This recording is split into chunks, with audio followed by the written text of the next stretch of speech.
नमस्कार दोस्तों, Shekhawati science classes की यूट्यूब प्लेटफॉर्म पर आप सभी का स्वागत है। और मैं दिनेश चौधरी और लेकर के आया हूँ आप सभी के लिए आज मृदा विज्ञान का नया टॉपिक चट्टान। आज अपन जो बात करेंगे चट्टानों के प्रकारों के बारे में बात करेंगे, इनके अपक्षयन की प्रक्रिया के बारे में बात करेंगे कि जो अपक्षयन की प्रक्रिया है वो कितने प्रकार की होती है, चट्टानें कितने प्रकार की होती है, जैसे अवसादी चट्टान, igneous rock, sedimentary rocks, metamorphic रूपांतरित चट्टानें। इन सभी के बारे में अपन डिस्कस करेंगे, कैसे बनती है, इन पे किन किन कारकों के कारण इनका निर्माण होता है, उन सभी के बारे में डिस्कशन करेंगे। और मोस्ट इम्पोर्टेंट क्वेश्चन जो जेट, ICR, BHU और कृषि पर्यवेक्षक में कहाँ से आ सकते हैं, उनके बारे में भी मैं आपको जानकारी प्रोवाइड करवाऊँगा। तो आइए दोस्तों, आज की क्लास को स्टार्ट करते हैं। ये देख लीजिए, सबसे पहले तो चट्टानों के बारे में। ये जो चट्टानें दिख रही है आपको, इन चट्टानों के अंदर ये जो जगह जगह पर जो छेद दिख रहे हैं, ये जगह जगह पर जो छेद हैं, ये इस कारण हुआ है कि इनके अंदर जल के अंदर घुलनशील जो खनिज लवण थे वो यहाँ उपस्थित थे, और जब बारिश होती थी तो उसके साथ में ये जल में घुलनशील लवण धीरे धीरे घुलनशील होते गए और यहाँ से हट गए, और इसी वजह से इन जगहों पर ये गड्ढे बन गए। ठीक है, तो ये अपक्षयन की प्रक्रिया आप दे सकते हैं। इसी तरीके से ये जो चट्टान दिख रही है, इस चट्टान में किसी ज़माने में पानी बहा करता था, ठीक है, नदी नाला जो भी है, तो उससे ये चट्टान कटी, आपकी लहरदार चट्टान दिखाई दे रही है, और आपके इस प्रकार से खूबसूरत चट्टान का निर्माण हो गया। तो ये जो निर्माण है ये जल की वजह से हुआ है। ये भी आपकी चट्टान है, इसके अंदर जो ब्रेक डाउन हो रहा है ये आप देख सकते हैं। तो जो चट्टानों का ब्रेक डाउन है उसको आप समझ सकते हैं, ठीक है। सबसे पहले तो दोस्तों अपन चट्टान की बात करते हैं कि चट्टान होती क्या है। तो दोस्तों, जब अपन बात करें कि भूमि के अंदर जो आपका एक ठोस जो भाग होता है, ठोस पिंड होती है, वो आपकी क्या कहलाती है? चट्टान कहलाती है, जो कि आपके एक या एक से अधिक तत्वों से मिलकर के या पदार्थों से मिलकर के बनी होती है। पदार्थों का मतलब खनिजों से, ठीक है। जब चट्टानों के जब अपन खुदाई करते हैं तो उनके अंदर क्या उपस्थित होते हैं? आपके खनिज तत्व उपस्थित होते हैं। तो चट्टान क्या है? एक या एक से अधिक पदार्थों से बनी ठोस पिंड होती है, ठीक है। अगर अपन इनके निर्माण के आधार पर बात करें तो चट्टानें तीन प्रकार की होती हैं। एक होती है दोस्तों आपकी आग्नेय चट्टान, एक होती है दोस्तों आपकी अवसादी चट्टान, और एक होती है आपकी रूपांतरित चट्टान। तो इन चट्टानों का निर्माण कैसे होता है वो अपन देख लेते हैं, इनके बारे में अपन और आगे जानकारी ले लेते हैं। माना कि दोस्तों ये आपका कोई ज्वालामुखी है। क्या है? ज्वालामुखी है। इसके अंदर आपकी ताप और दाब यहाँ पर बढ़ रहा है, और इसके अंदर क्या भरा हुआ है? लावा भरा हुआ है। क्या है? ज्वालामुखी के अंदर क्या भरा हुआ है? लावा भरा हुआ है। तो यहाँ पर दाब और ताप जब ज़्यादा इंक्रीज हो जाएगा, बढ़ जाएगा, तो ये लावा जो कि लिक्विड के रूप में है, बहुत ही ज़्यादा गर्म है, वो यहाँ से फट करके बाहर की तरफ आ जाएगा, ठीक है। तो जो लावा बाहर की तरफ मृदा की सतह पर आकर के, पृथ्वी की सतह पर आकर के यहाँ पर बड़े बड़े डेलों के रूप में आकर के जम जाएगा, और कुछ लावा आपका क्या होगा? इसी ज्वालामुखी के अंदर ठंडा होकर के जम जाएगा। तो ये जो चट्टान का निर्माण है, ये जो चट्टान है, ये कहलाती है आपकी आग्नेय चट्टान। क्या कहलाती है? आग्नेय चट्टान का निर्माण। कि भाई ज्वालामुखी से निकले लावे का ज्वालामुखी के अंदर और पृथ्वी की सतह पर आकर के जमना, क्या कौन सी चट्टान का निर्माण कहलाता है? आग्नेय चट्टान या इग्नियस रॉक का फॉर्मेशन कहलाता है। तो दोस्तों, इग्नियस रॉक दो प्रकार की होती है, ये लावा के बाहर और अंदर जमने की वजह से। तो जो लावा आपका ज्वालामुखी से बाहर आकर के जमता है, वो चट्टानें आपकी बाह्य आग्नेय चट्टानें कहलाती। क्या कहलाती है? बाह्य आग्नेय चट्टानें कहलाती है। इस प्रकार से यहाँ पर जम गई है, ठीक है, ये यहाँ पर जम गई है। बाह्य इस साइड में भी आपका निकला है तो यहाँ पर जम गई है बाह्य आग्नेय चट्टान। और जब अंदर की तरफ ज्वालामुखी के अंदर ही लावा ठंडा होकर के जम रहा है तो उसको बोलेंगे आंतरिक आग्नेय चट्टान। ये तो हो गया दोस्तों आग्नेय चट्टान की बात। अब दोस्तों अपन बात करते हैं आपकी सेडिमेंट्री रॉक्स के फॉर्मेशन की। यहाँ अपन बात करें अवसादी चट्टान के निर्माण की, भाई अवसादी चट्टानों का निर्माण किस प्रकार से होता है। तो दोस्तों जो अवसादी चट्टानों का निर्माण होता है वो होता है आपकी जो प्राथमिक चट्टान है उनके ऊपर आपके किसी भी माध्यम से ये जो चट्टान है बह करके या स्थानांतरित होकर के कहीं चली जाती है, कहीं अन्यत्र चली जाती है, वहाँ जा कर के इनका जमाव हो जाता है और उनको किसी प्रकार का कोई डिस्टर्बेंस नहीं होता है और वहाँ नई चट्टानों का निर्माण होता है। तो वो सारी की सारी क्या कहलाती है आपकी अवसादी चट्टान कहलाती है। क्या कहलाती है? अवसादी चट्टान कहलाती है। मान लीजिए उदाहरण के लिए अपन क्या कह रहे हैं, यहाँ पर ये एक नदी बह रही, ठीक है, क्या बह रही है, एक नदी बह रही है, यहाँ ज्वालामुखी फटा आपका, इसमें से कुछ लावा तो यहाँ पर जमने लग गया, ठंडा होने लग गया, और कुछ लावा इस चट्टान इस नदी के अंदर गिर रहा है और इसकी जो जलधारा है वो इस तरीके से बह रही है, पानी इस तरीके से बहता जा रहा है, इस तरीके से पानी बहता हुआ जा रहा है। तो इसमें जो गिरने वाला जो लावा है दोस्तों वो भी ठंडा हो रहा है, ठंडा होने के बाद ठोस रूप ले रहा है और रूप लेने के बाद ये इसके जल के प्रवाह के साथ बहता जा रहा है। और जहाँ पे भी मान लीजिए यहाँ पे आपकी नदी क्या है, इस प्रकार से मुड़ रही है, इस प्रकार से मुड़ रही है और वापस यूँ जा रही है, ठीक है, इस प्रकार से मुड़ करके यूँ जा रही है। तो जो ये लावा यहाँ से बह करके आ रहा है उसका जमाव यहाँ धीरे धीरे होने लग जाएगा और यहाँ पर जो परतदार चट्टान बनेगी, ठीक है, लावा के यहाँ पर आकर के जमने से जो परतदार चट्टान का निर्माण होगा वो परतदार चट्टान आपकी क्या कहलाएगी, अवसादी चट्टान कहलाएगी। ठीक है दोस्तों, तो दूसरी चट्टान की भी अपन ने बात कर ली कि जो आपके प्राथमिक चट्टान के जो अवशेष हैं वो बह करके किसी भी माध्यम से एक स्थान से दूसरी स्थान पर जा कर के लहरदार या परतदार चट्टान का निर्माण करते हैं, उसको अवसादी चट्टान या सेडिमेंट्री रॉक्स कहते हैं। ये क्या कहलाते हैं इंग्लिश में, सेडिमेंट्स कहलाते हैं। और सेडिमेंट्स जब कहीं और जा कर के डिपॉजिट हो जाता है देन वहाँ पर चट्टान का फॉर्मेशन होता है, कंसोलिडेशन की प्रोसेस होती है, सीमेंटेशन की प्रोसेस होती है, तो उसके परिणाम स्वरूप जो चट्टान का निर्माण होता है वो आपकी अवसादी चट्टान कहलाती है। ये दोनों चट्टानों की अपन ने बात कर ली। तीसरी चट्टान आती है मेटामॉर्फिक रॉक या रूपांतरित चट्टानें। क्या आती है? रूपांतरित चट्टानें। तो वो जो चट्टानें हैं उन चट्टानों के ऊपर उन चट्टानों का जो निर्माण होता है वो आपकी जो ये प्राथमिक चट्टानें हैं या जो प्री एग्जिस्टिंग रॉक्स हैं जैसे अवसादी चट्टान है या आपकी जो आग्नेय चट्टान है, इनके ऊपर दाब व ताप की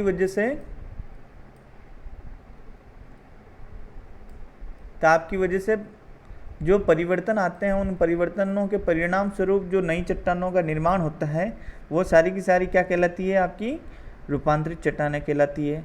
उन रूपांतरित चट्टानों के अंदर जो निर्माण हो रहा है वो आपकी अवसादी चट्टानों से भी हो सकता है, वो आपके आग्नेय चट्टानों से भी हो सकता है। तो दोस्तों ये चीज़ें मैंने आपको जो चट्टानों के प्रकार हैं अच्छे से बता दिया। आई होप आपको अच्छे से समझ में भी आ गया होगा और इससे रिलेटेड अगर कोई डाउट है तो आप मुझे पूछ सकते हैं। तो अपन प्रीवियस स्लाइड पे चलते हैं और इनके बारे में थोड़ा बहुत नॉलेज ले लेते हैं। जब अपन आग्नेय चट्टान की बात करते हैं तो इसको बोलते हैं प्राथमिक चट्टान।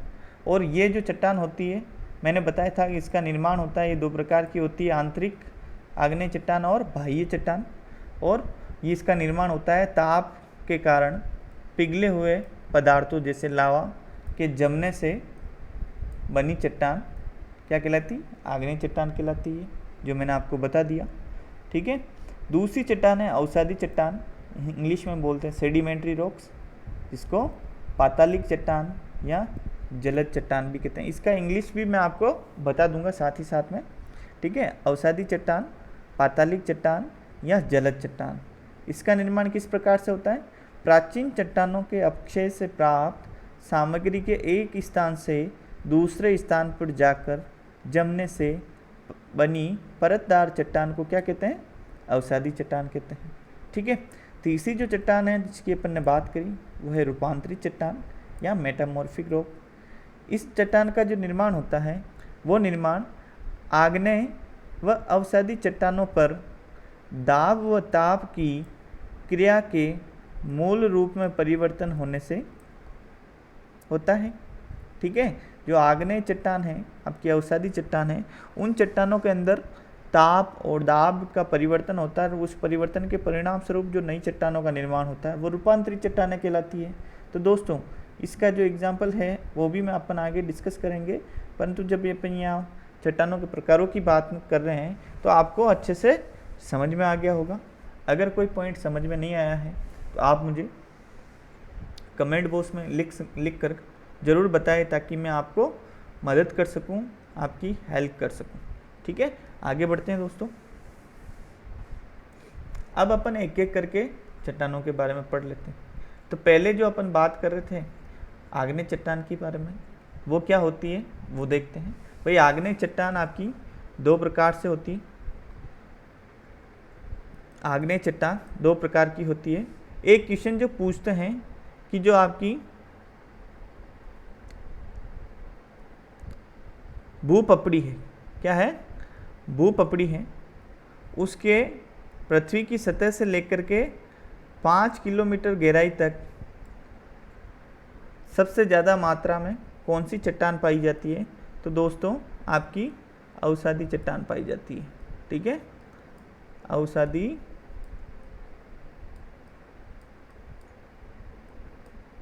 अवसादी चट्टान पाई जाती है।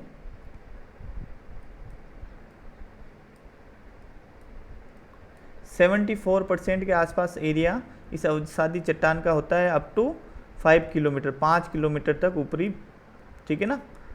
पृथ्वी सतह से लेकर पृथ्वी के अंदर 5 किलोमीटर तक आपकी अवसादी या सेडिमेंट्री रॉक्स होती है। उसके अलावा अगर अपन बात करें कि भाई आपकी जो इग्नियस रॉक है वो कम होती है, परंतु अगर अपन पूरी पृथ्वी की बात करें तो पृथ्वी के अंदर सबसे ज़्यादा मात्रा में आपकी कौन सी चट्टान उपस्थित होती है? आग्नेय चट्टान उपस्थित होती है। और इस पूरी पृथ्वी के अंदर आपकी आग्नेय चट्टान का जो भाग होता है वो 95% होता है। कितना होता है? 95% होता है। और जब अपन अवसादी चट्टान की बात करते हैं तो अवसादी चट्टान का जो एरिया होता है पूरी पृथ्वी के अंदर वो केवल मात्र 5% होता है। कितना होता है? 5% आपका भाग ये बनाती है पूरी पृथ्वी के अंदर। ठीक है। 5 किलोमीटर तक की पूछे तब तो आपको सबसे ज़्यादा अवसादी चट्टान पाई जाएगी 74% तक, परंतु जब पूरी पृथ्वी की बात हो तब आपके सेडिमेंट्री रॉक्स का जो एरिया है वो केवल मात्र 5% होता है। कितना? 5% होता है। सॉरी, 5 किलोमीटर नहीं होता, 5% होता है। और आग्नेय चट्टान का अगर पूरी पृथ्वी की बात करेंगे तो उसमें 95% उसकी हिस्सेदारी होती है। ठीक है दोस्तों, तो ये क्वेश्चन पूछते हैं, ये मैंने आपको बता दिया। तो आई होप आपके कोई डाउट अब रहा नहीं होगा।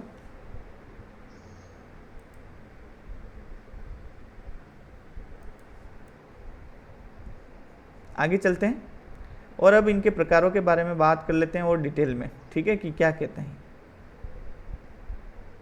तो पहली जो आपकी चट्टान है वो आग्नेय चट्टान है। और आग्नेय चट्टान के बारे में अपन बात कर रहे हैं कि यह दो प्रकार की होती है, आंतरिक आग्नेय चट्टान और बाहरी आग्नेय चट्टान। तो आंतरिक ये आग्नेय चट्टान होती है, इसको इंट्रूसिव इग्नियस रॉक या आंतरिक आग्नेय चट्टान कहते हैं। और जो बाहरी आग्नेय चट्टान होती है उसको वोल्केनिक या एक्सट्रूसिव आग्नेय चट्टान कहते हैं। वोल्केनिक या एक्सट्रूसिव आग्नेय चट्टान कहते हैं। इनके उदाहरण की बात कर लेते हैं। तो जो चट्टान आंतरिक आग्नेय चट्टान है, अगर केवल मात्र आग्नेय चट्टान के उदाहरण पूछे तब तो उसमें सारे आ जाएंगे, परंतु आंतरिक आग्नेय चट्टान पूछे तो उसमें आपका ग्रेनाइट, इसकी अम्लीय प्रकृति होती है। ठीक है। गेब्रो, डायोराइट। ठीक है। और बाह्य आग्नेय चट्टान है उसके अंदर आपकी बेसाल्ट, रायोलाइट और एंडेसाइट। ठीक है, ये आपके उदाहरण हैं इसके अलावा भी और उदाहरण है, परंतु आपके परीक्षा के दृष्टिकोण से ये महत्वपूर्ण है, इसके बारे में अपने डिस्कस किया। अगर अपन आग्नेय चट्टान के रासायनिक संगठन के आधार पर बात करें तो ये भी आग्नेय चट्टान रासायनिक संगठन के आधार पर भी 3 प्रकार की होती है। एक होती है आपकी अम्लीय, एक होती है उदासीन या मध्यम, या एक होती है आपकी क्षारीय। तो जो अम्लीय आग्नेय चट्टान होती है उसके अंदर जो सिलिका की मात्रा होती है, क्वेश्चन पूछते हैं सिलिका की मात्रा के बारे में, जो सिलिका की मात्रा होती है वो 65% से लेकर के 85% तक होती है। और इसका जो सबसे बेस्ट उदाहरण है वो है ग्रेनाइट, ठीक है, ग्रेनाइट या सैंड स्टोन, बालू पत्थर, क्या कहते हैं, सैंड स्टोन या बालू पत्थर, ये इसका अम्लीय आग्नेय चट्टान का उदाहरण है। अगर अपन उदासीन चट्टान की बात करें या मध्यम, जिसके अंदर अम्लीय गुण भी है और क्षारीय गुण भी विद्यमान है, तो उसके अंदर जो सिलिका की मात्रा होती है वो होती है 55 से 65% तक। और इसका बेस्ट एग्जाम्पल है एंडेसाइट और डायोराइट, एंडेसाइट और डायोराइट। अगर क्षारीय चट्टान की बात करें, आग्नेय क्षारीय चट्टान की बात करें, तो उसके अंदर जो सिलिका की मात्रा होती है वो 45% से 55% तक होती है। और इसका जो सबसे बेस्ट एग्जाम्पल है बेसाल्ट, क्या होता है, बेसाल्ट आपका क्षारीय प्रकृति की चट्टान है, ठीक है। इसी के साथ आपकी लाइमस्टोन, ठीक है। तो सैंड स्टोन पूछे तो ये अम्लीय आग्नेय चट्टान है, लाइमस्टोन पूछे तो ये आपके क्षारीय आग्नेय चट्टान है, ठीक है दोस्तों। आगे बढ़ते हैं, अब अपन बात करते हैं दोस्तों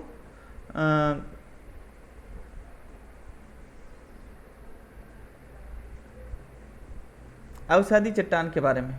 क्या बात करते हैं, अवसादी चट्टान के बारे में बात करते हैं। तो मैंने आपको जो बताया था कि जो अवसादी चट्टान है, अवसादी चट्टानों के अंदर आपकी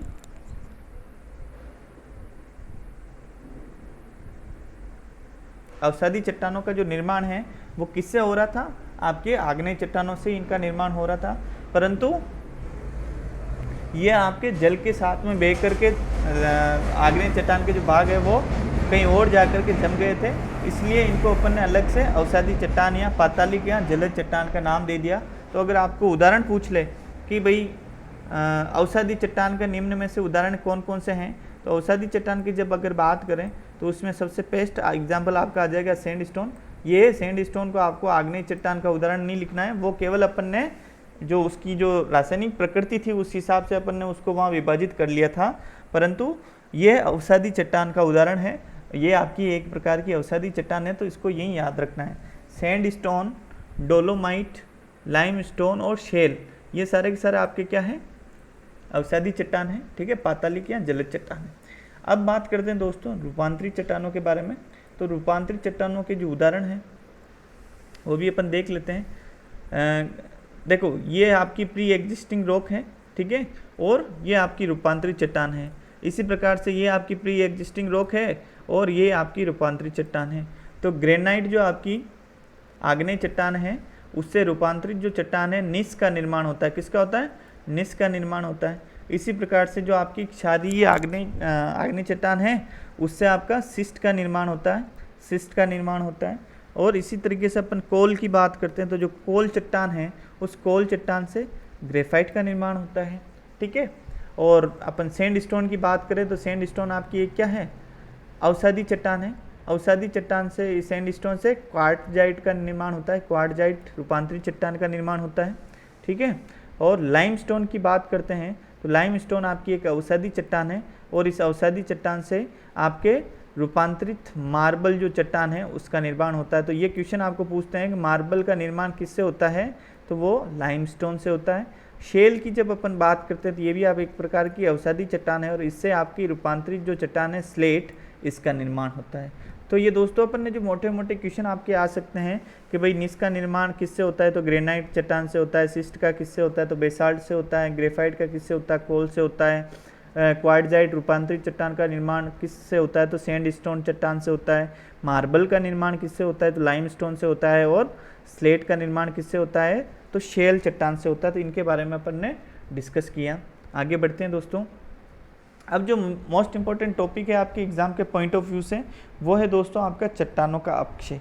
चट्टानों का अपक्षय मतलब पहले तो अपन बात कर रहे थे चट्टानें बनती कैसे हैं, अब अपन बात कर रहे हैं कि भाई चट्टानें टूटेगी कैसे, आपकी वेदरिंग ऑफ रॉक्स कैसे होगी, ठीक है। इसको इंग्लिश में बोलते हैं वेदरिंग ऑफ रॉक्स, ठीक है। तो जो चट्टानों का जो टूटना है या वेदरिंग ऑफ रॉक्स है या अपघटन है या अपन डिकम्पोजिशन बात करें तो ये 3 प्रकार से होता है, ठीक है। भौतिक, रासायनिक और जैविक। भौतिक, रासायनिक और जैविक प्रकार से जो अपघटन होता है उसको चट्टानों का अपक्षय कहते हैं, ठीक है। चट्टानों के भौतिक, रासायनिक एवं जैविक अपघटन को अपक्षय प्रक्रिया कहते हैं, जिससे किसका निर्माण होता है? पैतृक पदार्थ का निर्माण होता है। पैतृक पदार्थ मैंने आपको मृदा परिच्छेदिका पढ़ाई थी, उसमें आपका सी प्रकार का जो संस्तर है वो आपका पैतृक पदार्थ का होता है, फिर उसके ऊपर पूरी की पूरी मृदा परिच्छेदिका का निर्माण होता है। तो अपन बात करें कि भाई चट्टानों के अपक्षय की प्रक्रिया होने के परिणाम स्वरूप किसका निर्माण होता है? तो पैतृक पदार्थ का निर्माण होता है। तो अपक्षय की प्रक्रिया के बारे में अपन ने बात कर ली। अपक्षय की प्रक्रिया के अंदर होता क्या है कि जो चट्टान हैं उनमें आपके भौतिक और रासायनिक अपघटन की प्रक्रिया होती है। भौतिक अपघटन का मतलब होता है कि टूटते हैं भौतिक कारणों के माध्यम से, और जब अपन बात करते हैं रासायनिक अपघटन की तो रासायनिक अपघटन मतलब केमिकल चेंजेस आने के परिणाम स्वरूप चट्टानें टूटती है और उनसे पैतृक पदार्थ का निर्माण होता है, उससे चट्टानों का अपक्षय कहते हैं। तो अपक्षय के प्रकारों के बारे में अपन डिस्कस कर लेते हैं। सबसे पहला है आपका भौतिक अपक्षय। भौतिक अपक्षय, भौतिक का मतलब होता है कि भौतिक रूप से, ठीक है ना। इसके अंदर किसी भी प्रकार के जब चट्टान टूटेगी तो इसमें किसी भी प्रकार के नए उत्पाद का निर्माण नहीं होगा, नया आपका कोई भी उत्पाद नहीं बनेगा। जिस प्रकार की आपके चट्टान के गुण होंगे, चाहे वो चट्टान अम्लीय प्रकृति की है तो अपक्षयन की प्रक्रिया के स्वरूप जो मृदा बनेगी वो भी आपकी अम्लीय प्रकृति की बनेगी, उसमें किसी भी प्रकार का चेंज नहीं आएगा। जो भौतिक अपक्षय है वो आपके भौतिक कारकों के परिणाम स्वरूप हो रहा है, ठीक है ना। तो इसके अंदर जो मुख्य कारक है, भौतिक कारकों के अंदर भी मुख्य जो कारक है वो है जल, ठीक है। और अपक्षयन की प्रक्रिया को सबसे ज़्यादा जो गति देता है वो ये जल ही देता है। और ये जल अगर पूछ ले कि निम्न में से चट्टानों के अपक्षय की प्रक्रिया के लिए कौन सा कारक सर्वाधिक उत्तरदायी है, तो वो जल होता है, ठीक है। जल की जब अपन बात करते हैं दोस्तों, तो मैंने सबसे बेस्ट एग्जाम्पल बताया था कि अवसादी चट्टान है, ठीक है, वो बह रही है। और आप सबसे बेस्ट एग्जाम्पल और देख सकते हो कि हिमालय से आपकी गंगा जी निकलती है और गंगा जी बह करके नीचे के क्षेत्रों की तरफ आती है, तो उसके अंदर बड़ी बड़ी चट्टानें क्या होती है? लुढ़कती हुई आती रहती है। लुढ़कती हुई बड़ी बड़ी चट्टानें जब तक दक्षिण की तरफ पहुंचती है तो वो छोटे छोटे रेत के कणों के अंदर विभक्त होती है। तो ये जो प्रक्रिया है ये भौतिक अपक्षयन की प्रक्रिया है कि बड़ी बड़ी जो चट्टानें हैं वो छोटे छोटे मृदा के कणों के अंदर विभक्त हो जाती है, उसको भौतिक अपक्षयन की प्रक्रिया कहते हैं।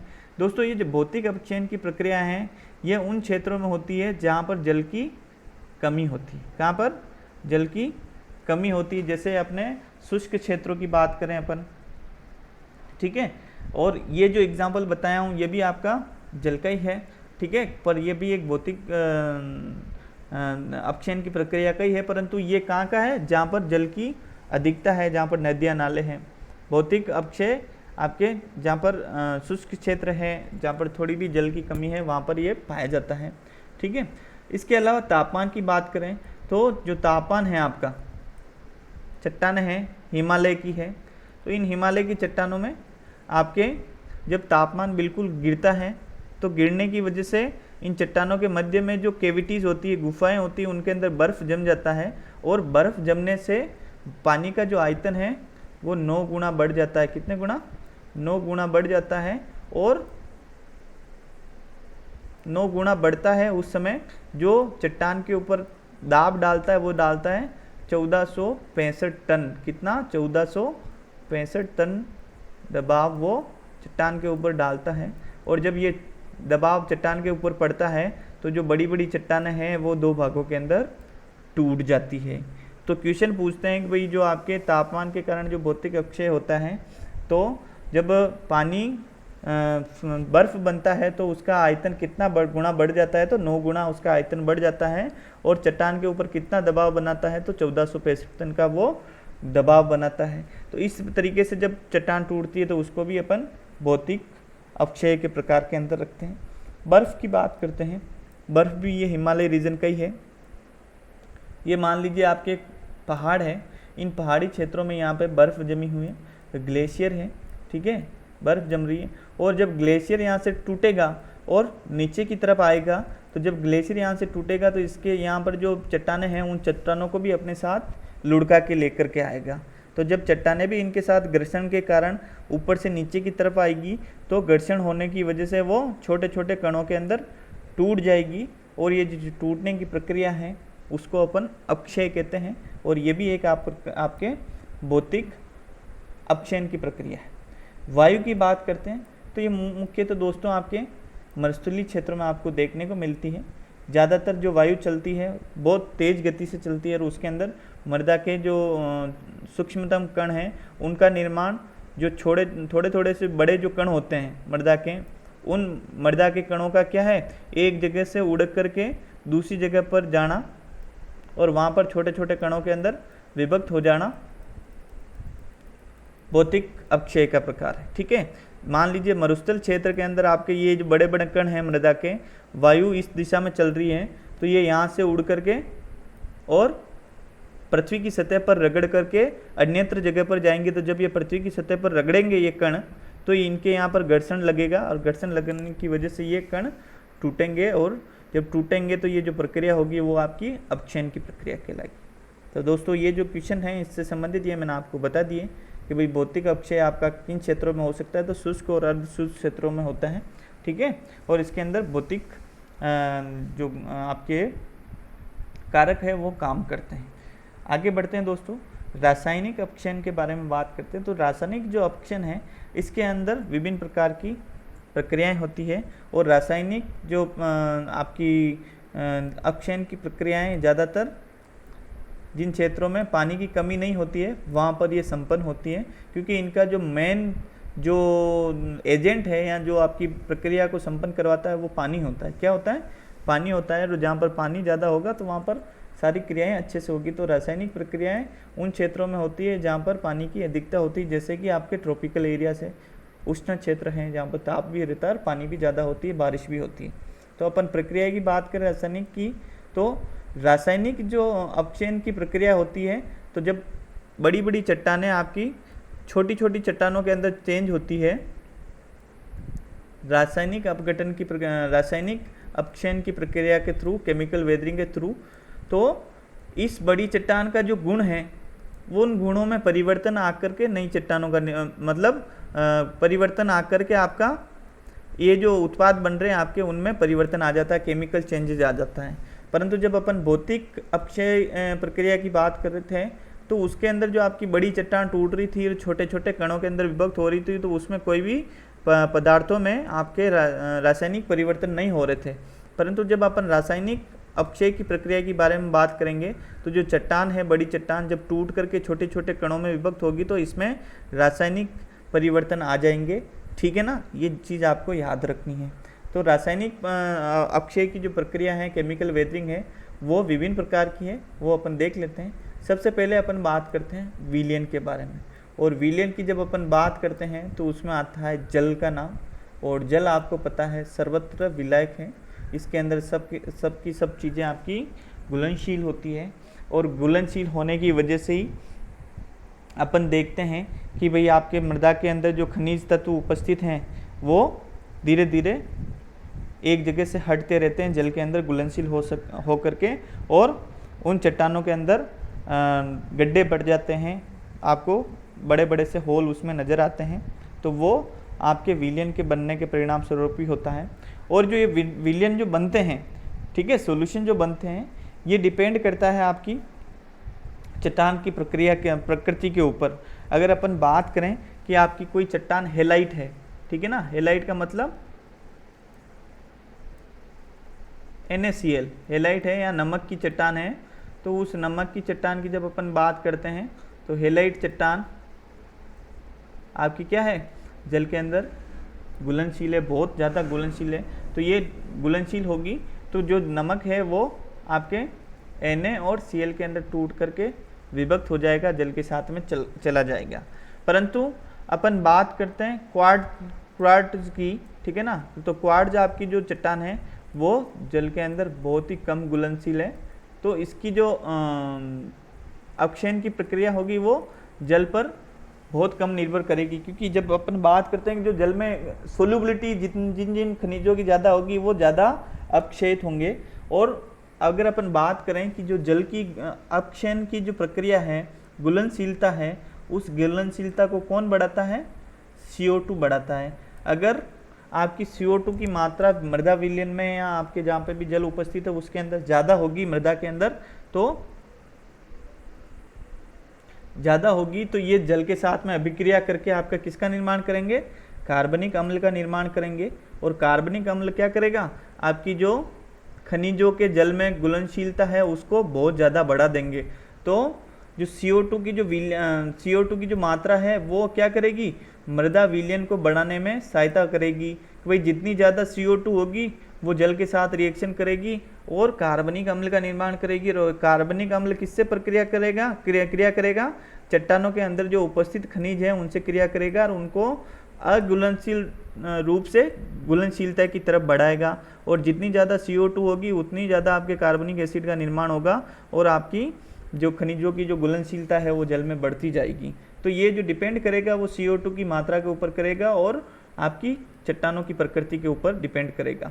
ठीक है दोस्तों, तो ये चीज़ मैंने आपको बता दी। अब दूसरी जो बात करते हैं अपन जल योजन की बात करते हैं। जल योजन को इंग्लिश में बोलते हैं हाइड्रेशन।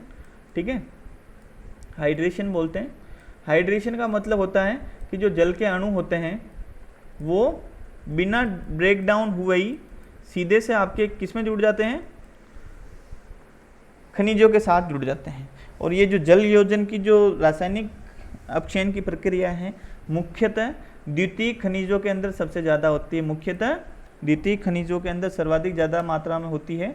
तो ये भी क्वेश्चन पूछते हैं कि निम्न में से द्वितीयक खनिज के अंदर कौन सी प्रक्रिया के द्वारा अपक्षयन होता है? तो जल योजन के द्वारा होता है, हाइड्रेशन के द्वारा होता है।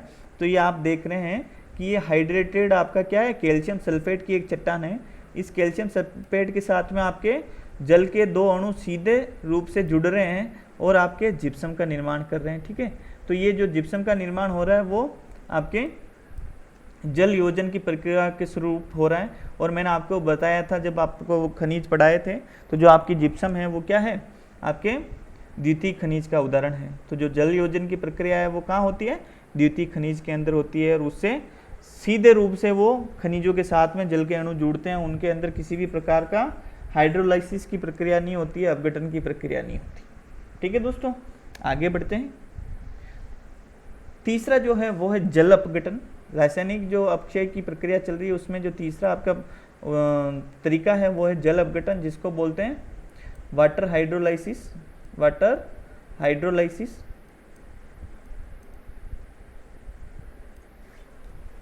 जब हाइड्रोलाइसिस की अपन बात करते हैं तो हाइड्रोलाइसिस के अंदर दोस्तों क्या होता है? जल के जो अणु होते हैं वो जल के अणु क्या होते हैं? H पॉजिटिव और हाइड्रोलाइसिस H पॉजिटिव और OH नेगेटिव आयनों के अंदर टूट जाते हैं। H पॉजिटिव और OH नेगेटिव आयनों के अंदर टूट जाते हैं। और जो आपके खनिज तत्व होते हैं उनमें वो रासायनिक रूप से जुड़ जाते हैं और जुड़ने के परिणाम स्वरूप नए उत्पादों का निर्माण करके चट्टान की वेदरिंग करते हैं या खनिजों की वेदरिंग होती है। और ये जो जल अपघटन की प्रक्रिया है या हाइड्रोलाइसिस की प्रक्रिया है मुख्यतः प्राथमिक खनिजों में सर्वाधिक होती है। क्या होती है? प्राथमिक खनिजों के अंदर सर्वाधिक होती है। तो यहाँ पर आप उदाहरण देख रहे हैं ऑर्थोक्लेज का।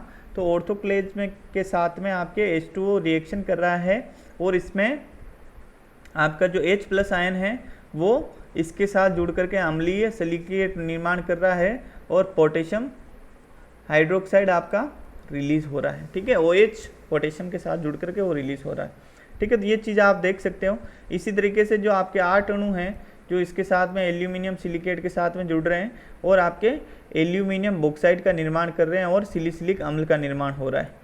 ठीक है, तो ये चीज़ आप देख सकते हो। भाई जल अपघटन जो होता है उसके अंदर आपके जल के अणु धन H+ और OH नेगेटिव आयंस के अंदर टूटते हैं और फिर उसके बाद वो आपके खनिजों के साथ में रासायनिक रूप से जुड़ जाते हैं और नए खनिजों का निर्माण या नए उत्पादों का निर्माण करके अपघटन की प्रक्रिया को आगे बढ़ाते हैं। ठीक है, तो ये दोस्तों आपको समझ में आ गया होगा। अगर आपको पूछते हैं कि निम्न में से रासायनिक अपक्षय की प्रक्रिया में सर्वाधिक उत्तरदायी या सर्वाधिक जो प्रक्रिया होती है वो कौन सी है, अगर ऑप्शन आ जाए आपका जल योजन, जल अपघटन, ऑक्सीकरण या विलयन, तो जो जल अपघटन है वो सबसे ज़्यादा आपकी प्रक्रिया अपक्षय की प्रक्रिया है, जिसके द्वारा अपक्षयन की जो चट्टानों का जो अपक्षय है वो होता है। ठीक है, तो जो सबसे खतरनाक आपकी रासायनिक अपक्षय प्रक्रिया है वो जल अपघटन अपक्षय प्रक्रिया है। ठीक है, ये चीज़ आपको याद रखनी है, क्वेश्चन पूछ सकते हैं। अब आते हैं, बात करते हैं अपन ऑक्सीकरण की। तो ऑक्सीकरण का मतलब होता है दोस्तों किसी भी पदार्थ के साथ में ऑक्सीजन का जुड़ना और हाइड्रोजन का रिलीज होना, या अपन बात करें तो भाई ऑक्सीजन का जुड़ना और इलेक्ट्रॉन का रिलीज होना। ठीक है, यौगिक, इससे क्या होता है ऑक्सीकरण का जब निर्माण होता है तो चट्टानों के अंदर जो आपके रसायन होते हैं वो उनकी जो, जैसे अपन बात कर लें कि भाई उनका जो विन्यास होता है वो प्रभावित होता है। जैसे कि भाई आयरन है, वो आयरन अगर आपकी ऑक्सीकरण की प्रक्रिया नहीं हो रही है तो वो Fe2 पॉजिटिव के रूप में उपस्थित है, तो वो जब ऑक्सीकरण की प्रक्रिया होगी तो वो Fe3 पॉजिटिव के अंदर चला जाएगा और इससे चट्टान के अंदर जो खनिज हैं उनके अंदर रासायनिक परिवर्तन आएंगे और वो धीरे धीरे जल में घुलनशील होकर के टूट जाएंगे। तो ये क्या कहता है ऑक्सीकरण, कि यौगिकों के आयतन में वृद्धि होने से अपक्षय की प्रक्रिया आसानी से होती है। यौगिकों के आयतन में वृद्धि कैसे होगी, ये इनका जो विन्यास है वो परिवर्तित होगा। यहाँ पर अपन देख लेते हैं कि जो फेरस ऑक्साइड है FeO, इसके अंदर जो आपका आयरन है वो Fe2 पॉजिटिव के रूप में उपस्थित है, Fe2 पॉजिटिव के रूप में उपस्थित है और इसके साथ आपके ऑक्सीजन जुड़ रहा है और यहाँ पे किसका निर्माण कर रहा है, फेरिक ऑक्साइड का निर्माण कर रहा है। और यहाँ पर जो आयरन है आपका Fe3 पॉजिटिव के रूप में उपस्थित हो गया है, Fe3 पॉजिटिव के रूप में उपस्थित हो गया है। और ये क्या है आपका, क्या कर रहा है, इनका आयतन बढ़ा दिया और इस आयतन के बढ़ने से आपका चट्टानों का अपक्षय बढ़ रहा है। ठीक है, इसी के साथ अपन बात करते हैं नेक्स्ट, तो वो है आपका रिडक्शन। वो हो गया था ऑक्सीडेशन, ये रिडक्शन। तो रिडक्शन आपका क्या है, अपघटन ऑक्सीकरण की प्रक्रिया का विपरीत प्रक्रिया है। इसके अंदर आपके जो अधिक विन्यास वाले या वैलेंसी वाले जो आपके तत्व होते हैं वो कम वैलेंसी की तरफ जाते हैं। तो उसमें जब ऑक्सीकरण की प्रक्रिया हो रही थी तो उसमें खनिजों का आयतन बढ़ रहा था और अपघटन की प्रक्रिया हो रही तो इसमें खनिजों का आयतन कम हो रहा है। और कम होने और ज़्यादा होने से आपके क्या हो रहा है, चट्टानों का जो आकार है वो परिवर्तित हो रहा है और उसमें ब्रेकडाउन आ रहा है और वेदरिंग की प्रक्रिया हो रही। यहाँ अपन देखते हैं फेरिक आपकी Fe3+ है और यहाँ पर आपके ये किस में चेंज हो रही है, अपघटन की प्रक्रिया के शुरू फेरस ऑक्साइड के अंदर चेंज हो रही है और उसका जो फेरस में आपका जो आयरन है उसकी वैलेंसी +2 है। और यहाँ पर आप बात करते हैं फेरिक की +3 है, तो 3 से +2 की तरफ जा रही, मतलब कम हो रही है, तो आयतन घट रहा है और इस घटने और बढ़ने की वजह से आपके चट्टानों के अंदर चेंजेस आते हैं, ब्रेकडाउन होते हैं, वो अपक्षय की प्रक्रिया कहलाती है। नेक्स्ट आता है आपका कार्बोनीकरण। कार्बोनीकरण की जब अपन बात करते हैं तो इसमें देखते हैं कि क्षार जो होते हैं, कोई भी क्षार होते हैं, उनके साथ में CO2 की क्रिया होती है और क्रिया होने के स्वरूप आपके कार्बनिक एसिड का निर्माण होता है। और वो कार्बनिक एसिड क्या करता है, आपके जल की घुलनशीलता को बढ़ा देता है और जल की घुलनशीलता बढ़ जाती है तो विभिन्न प्रकार के जो क्षार हैं वो जल में घुलनशील हो जाते हैं और टूटने लग जाते हैं। तो ये आप समझ सकते हैं कार्बनीकरण की प्रक्रिया क्षारों के साथ होती है, CO2 की। CO2 जल में घुलनशील, जल के साथ क्रिया करके कार्बनिक एसिड का निर्माण करती है और ये जो कार्बनिक एसिड है वो आपके जो भी क्षार है, जैसे यहाँ कैल्शियम कार्बोनेट है, इसके साथ क्रिया करके कैल्शियम बाइकार्बोनेट का निर्माण कर रही है। तो अगर अपन इसकी घुलनशीलता की बात करें तो जो कैल्शियम कार्बोनेट की जल में घुलनशीलता है वो कैल्शियम बाइकार्बोनेट की जल में घुलनशीलता के वनिस्पत कम है। ठीक है, आपका जो हाईली सोल्यूबल है वाटर के अंदर आपका कैल्शियम बाइकार्बोनेट है और इसी वजह से इसकी घुलनशीलता बढ़ जाएगी और ये जल में घुलनशील होकर के टूट जाएगा और चट्टानों की अपक्षय की प्रक्रियाएं निरंतर चलती रहेगी। तो ये तो हो गई अपनी रासायनिक अपक्षय की प्रक्रिया की बात। अब अपन बात करते हैं अपनी जैविक अपक्षय की बात। तो जैविक अपक्षय की अपन जब बात करते हैं तो ये 3 प्रकार से आपका हो सकता है, इसको 3 कारक प्रभावित करते हैं। पहला है दोस्तों मनुष्यों एवं जीव जंतु के द्वारा। मनुष्यों के द्वारा चट्टानों का अपक्षय कैसे होता है कि भाई अपन अर्बनाइजेशन, शहरीकरण हो रहा है, रोडों का निर्माण हो रहा है, बिल्डिंग्स बन रही है, तो जब अपन पहाड़ों को कटते हुए देखते हैं तो नई नई मशीनरी चल रही होती है, तो वो आपकी बड़ी बड़ी पहाड़ों को काटती है, तो वो आपकी क्या हो रही है, वेदरिंग की प्रक्रिया ही हो रही है। वनस्पति के द्वारा देखते हैं अपन, तो अपन देखते हैं कि भाई कभी कभी दीवारों के अंदर आपको क्या नज़र आता है कि पीपल उगी हुई नज़र आ रही है, वहाँ पे कोई सोर्स नहीं है फिर भी पीपल उग गई है।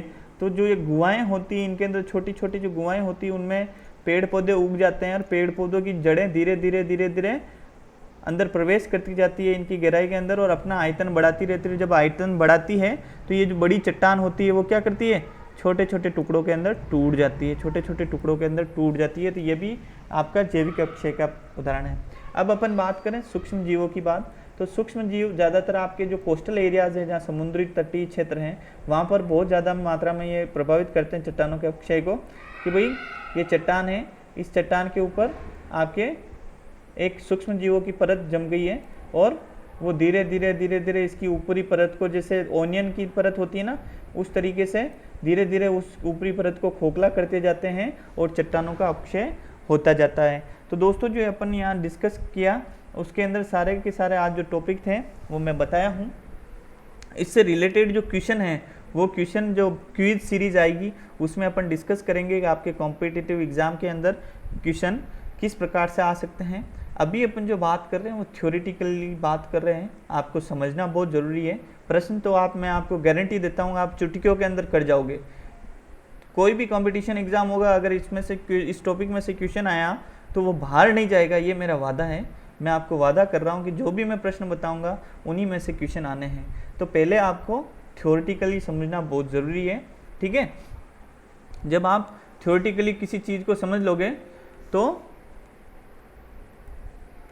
आप आराम से उसका आंसर कर पाओगे। और मैं देख रहा हूँ दोस्तों कि मैंने 3-4 वीडियो अपलोड कर दिए पर आपकी तरफ से कोई भी कमेंट नहीं आ रहे हैं। आप लोग या तो आपको वीडियो कुछ समझ में नहीं आ रहा है, अगर वीडियो समझ में नहीं आ रहा है तो भी आप मुझे लिख करके बताइए कि भाई मैं अपने आप को इम्प्रूव करूँ। आपके लिए मैं मेहनत कर रहा हूँ, आपके लिए वीडियोस बना रहा हूँ। मेरा इसमें कोई सेल्फ है नहीं, कोई फ़ायदा नहीं है, मैं केवल आपकी मदद करना चाह रहा हूँ। मैं मेहनत कर रहा हूँ, तो मैं मेहनत करता हूँ, तो मेहनत करने का मतलब है कि आपको उसका रिजल्ट मिले, आपको उसका फ़ायदा मिले, ठीक है ना, कुछ आपको लाभ मिले। जब आप मुझे अगर कुछ लिख करके नहीं बताएंगे तो मैं फिर कैसे आपको और अच्छी चीज़ दे पाऊँगा। तो दोस्तों आपसे आज वापस रिक्वेस्ट कर रहा हूँ कि आप मुझे कमेंट बॉक्स में ज़रूर कमेंट करके बताएं कि सर ये हमें ये प्रॉब्लम आ रही है, इससे रिलेटेड आप ये प्रॉब्लम शॉर्ट आउट करिए। तो मैं नेक्स्ट वीडियो जो भी बनाऊंगा उसमें वो प्रॉब्लम को आपके सॉल्यूशन देख करके जाऊंगा, ठीक है। तो आज का जो सेशन है इसको ये समाप्त करते हैं। जय हिंद, जय भारत, थैंक यू।